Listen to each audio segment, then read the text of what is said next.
தாயாக இருப்பது எவ்வளவு பெரிய வல்லமை தெரியுமா?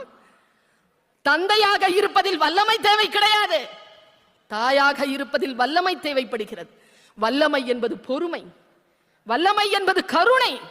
ஒரு குழந்தையை பெற்றெடுத்தாலே அவ சாமிங்க. எல்லா தெய்வங்களும் அந்த கருவறையில் தான் இருக்கும், அந்த கருவறையே இந்த தெய்வத்திற்குள் தான் இருக்கும்.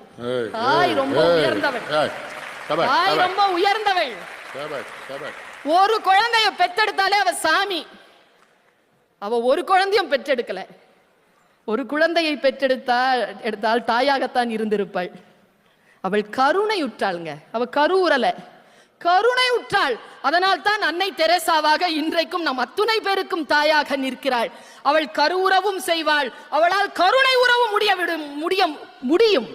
பொறுமையில் சிறந்த பூமியும் உண்டு, பூமியை விஞ்சும் தாய்மனம் உண்டு. கோவிலில் ஒன்று